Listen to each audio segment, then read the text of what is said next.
There are some buildings that feel wrong the moment you step inside, not haunted, not cursed, not even old or crumbling, just wrong, like they were drawn wrong in the blueprint and the mistake never got caught, like the floor plan itself is sick, and whatever lives inside those walls has been slowly drinking that sickness for decades.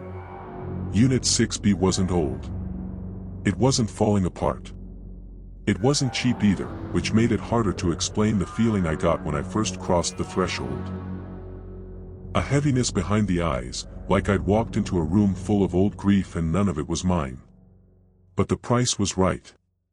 The view was decent.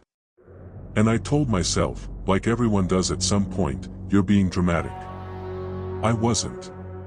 And if you're reading this, and you're sitting in that same room now, wondering why your stomach won't settle and why your reflection keeps shifting in the microwave glass when you pass by, let me say it clearly. It starts slow. But it doesn't stay slow. And whatever you do, don't look too long at the front door. I moved into Unit 6B on a Friday. It was raining. Not a soft, cleansing kind of rain. Not the cinematic kind where the sun pokes through right after. It was dense and gray and endless, the kind of rain that soaks through your sleeves no matter how fast you run, the kind that sounds like teeth clicking together when it hits the roof. The movers were late. By 4 hours. And when they finally arrived, one of them stood at the threshold of the apartment and refused to come in. Feels like someone died in here, he said. No one did, I lied. I'd asked the landlord. He'd assured me the place had a clean history. The other mover chuckled and nudged him forward. But the first one just stared at the front door, like he could see something I couldn't. Eventually, they unloaded everything. But when they left, they didn't say goodbye. They didn't even shut the door behind them. I had to do that myself. And the moment it clicked shut, the apartment exhaled. I felt it. In my neck. My spine. My teeth. Like I had just walked into someone else's lungs. That night, the hallway light flickered. Once. Then twice. And when I looked through the peephole, there was nothing there. Just wet footprints. Facing the door.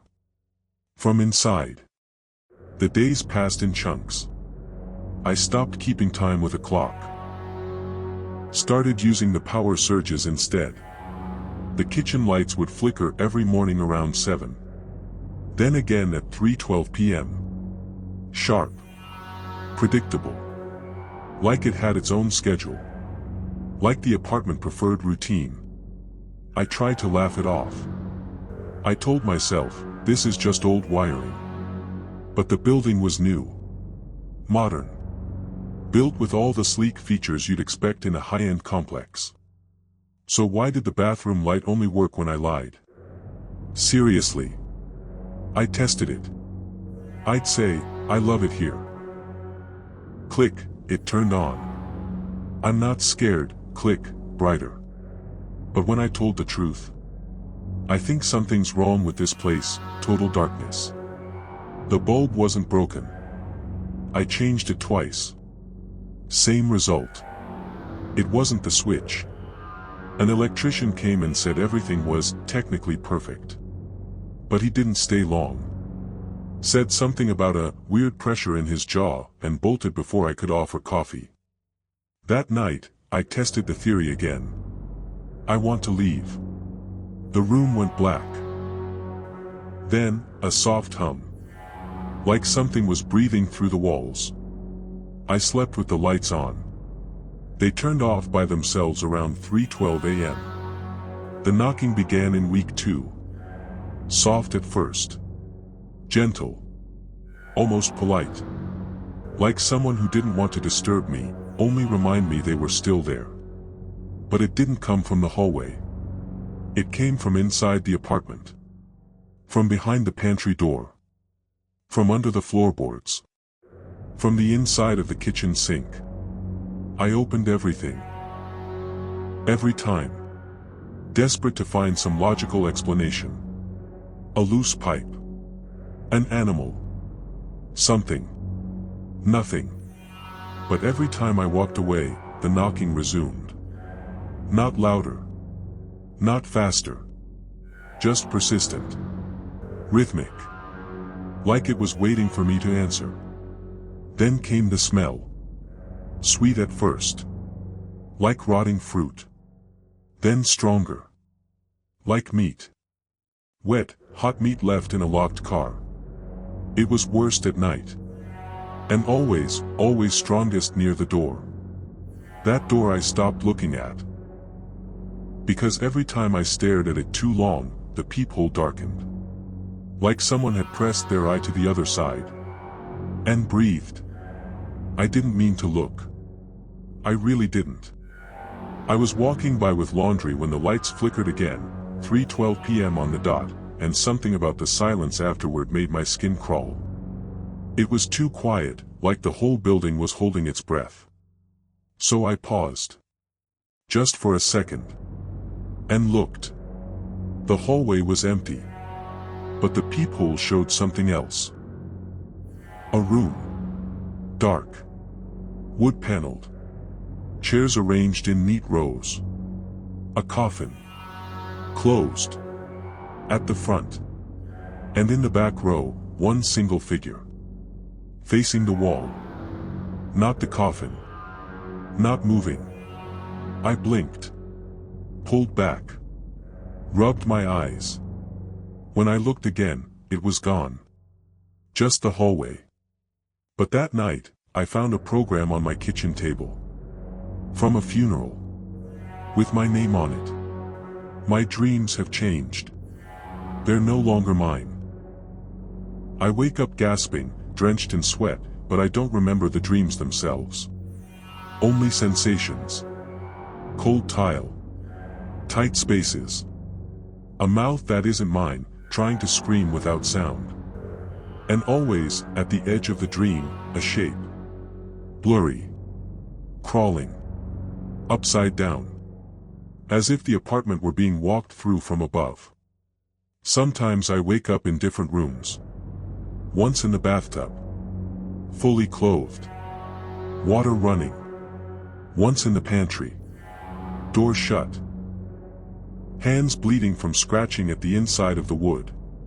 There are scratch marks now. Deep ones. Not mine. Too big. Too far apart.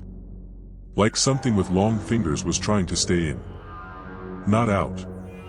Last night, I whispered, "I know you're here." The walls shivered.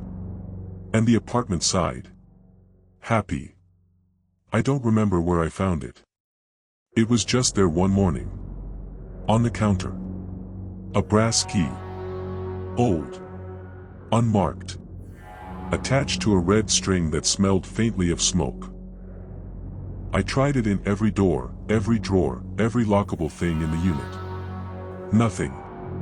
But when I held it, I felt, watched. Like something just behind the wall was holding its breath, waiting to see what I'd do. I wore it around my neck for 2 days. The dreams got worse. And on the third night, I woke up to find the front door open. But the chain was still bolted. Which is impossible. Unless the door had opened inward. The hallway smelled like soil. And in the distance, I swear I heard something laughing. Not cruel. Not happy. Just patient. It's not pretending anymore. Mirrors show things I haven't done. Movements I didn't make. Expressions I don't remember learning. And sometimes, they lag. Like the reflection is tired of keeping up the act. I caught it smiling once when I wasn't. I backed away slowly. It didn't. That was the same day I found the message. Scratched into the wall behind the fridge. "You're almost ready." All caps. Deep gouges. Like it was excited. Like it had been waiting a long time. Like it knew I'd find it eventually. I haven't left in 4 days. My phone doesn't work anymore. Not dead. It just keeps dialing the same number when I try to call out. Last night, I fell asleep on the floor by the entryway. When I woke up, the hallway was inside. It stretched in front of me, but the walls were backwards. My walls. My furniture. My door. But wrong. Shifted. Melted. I tried to walk out, and found myself back inside. Again. Again. And now, when I press my ear to the peephole, I hear knocking. Soft. Rhythmic. From the other side. But this time, it's not coming from someone trying to get in. It's from someone trying to get out. And I think that someone is me. So if you're reading this, if you're in 6B now, if the door has started watching you back, don't open it. Because the second you do, you'll be me. And I'll finally be free. There's a hospital ward no one talks about. It's not on the maps, not in the brochures, not in any official record beyond a vague footnote buried deep in some forgotten file drawer, but if you ever find yourself on the edge of losing your mind, they might put you there, in the quiet room. It's not a place of healing or hope. It's a place of silence so thick that it presses against your eardrums and suffocates your thoughts, where the walls absorb the sound of your own breathing and magnify the echo until you can't tell if the noise inside your head is real or imagined. You walk in one person, and after days or weeks locked inside, you come out someone else entirely, or you don't come out at all. I was sent there after a breakdown that wasn't supposed to be so serious, after a panic attack that left me trembling and begging for quiet. But the quiet room gave me nothing but silence, and the things that live inside it. When they led me down the antiseptic hallway, my steps echoed hollowly against the linoleum floor, the sterile smell clinging to my skin like a warning I couldn't place. The nurse said nothing, just pushed the heavy steel door in front of me. The door I barely noticed until it closed behind me with a click so faint, so unnaturally soft, I thought it hadn't shut at all. Then the sound vanished. The hum of the hospital, the distant chatter, the beeping machines, everything just stopped. The room was small, just a cot, a chair, and a narrow window too high to look out of, plastered over so no one could see in or out. The walls were painted a dull off-white, the kind of shade that doesn't reflect light, only absorbs it, swallowing whole the weak bulb overhead that flickered once and then stayed steady, as if it had decided to hold its breath. I sat on the cot, heart thumping, waiting for something to happen. But nothing did. The silence was the first thing I noticed, but it was not peace. It was a silence so complete, it made my ears ring, made my blood thrum against my skull like an unbearable drumbeat no one else could hear. And then the whispering started.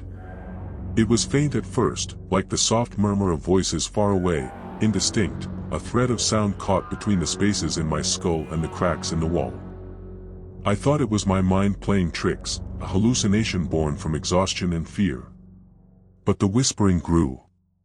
At first, it was nonsense. Broken fragments of words like a half-remembered language, a static tide of sound pressing against the edges of sanity. Then the words sharpened. Names. Dates.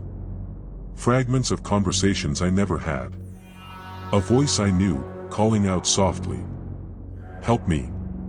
I pressed my ear to the wall, the cold plaster rough against my skin, and tried to respond, but the silence returned immediately, thick, overwhelming. Time lost meaning. Minutes bled into hours, or maybe days. I couldn't tell. The whispering stayed, never louder, never quite silent. I tried to scream, but my voice was swallowed before it left my throat. I was trapped. On the third day, or the seventh, or maybe the first, it was impossible to tell. A nurse slipped a small mirror under the door, a shiny shard that caught what little light the bulb offered. I caught sight of my reflection and froze. It wasn't me. Or not quite. My eyes were darker, sunken, the skin around them bruised with exhaustion. But the worst part was the smile. A slow, creeping grin that wasn't mine, one that spread wider each time I blinked, as if the reflection was trying to show me something. I reached out to touch it, and the smile faded.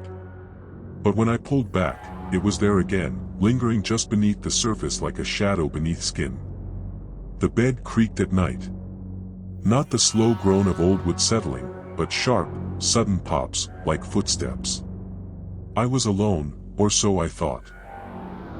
The sounds didn't come from the walls, or the vents, but from the floor beneath my feet, a slow, rhythmic tapping, like fingers drumming impatiently just below the surface. I tried to follow the noise, to find the source. But the room was bare except for the cot and chair. When I sat still, the creaking stopped. When I moved, it began again. Like something was pacing under the floorboards, waiting. The bulb flickered once more, then surged with brightness until the walls bled shadows, pulsing, stretching toward me in waves. I was drawn to the window. For the first time, I tried to look outside, pressed my face against the sealed glass. But I saw nothing but black. A void that blinked back at me. And in the void, I glimpsed a face. Familiar, but wrong. Eyes too wide, smile too sharp. It beckoned silently. I recoiled. The room grew colder. The light dimmed. Then, the whispers became words.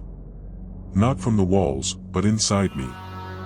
A voice that didn't belong to me, crawling through the cracks in my mind like smoke, filling my thoughts with dark promises. You're almost ready. Let go. We're waiting. It wasn't threatening, more patient, inevitable. I found myself talking back, though I hated the sound of my own voice. Who are you? Silence. Until one night, when the voice spoke clearly. We are the quiet ones. And the room wasn't silent anymore. Sleep came, but it was no escape. Dreams bled into nightmares, fractured and relentless. I saw the room from above, the cot, the chair, the sealed window. But the walls cracked open like skin, and from the cracks spilled faces, twisting, screaming, reaching out with hands that dissolved into smoke before they touched me. I woke gasping, drenched in cold sweat, but my eyes wouldn't stay shut. When I forced them closed again, the hands were there. Pressing. Clawing. Pulling me into darkness. I don't know how long I was in there when the door finally opened. The nurse's face looked distant, like a memory from someone else's life. They said I'd been gone for weeks. I didn't argue. The silence followed me out. The quiet room didn't end when I left. It lives inside me. The voices hum beneath my skin. The shadows twitch in the corner of my eye. And every time I blink, I see that grin, wide, patient, waiting. The quiet room never lets you go. Because once it has you, you're never really alone again. Skull and Crossbones warning: if you ever hear whispers in silence, or see a smile that isn't your own, you're already in the quiet room. And it's waiting for you to come back. Don't listen. Don't look. Don't let it in. Skull and Crossbones.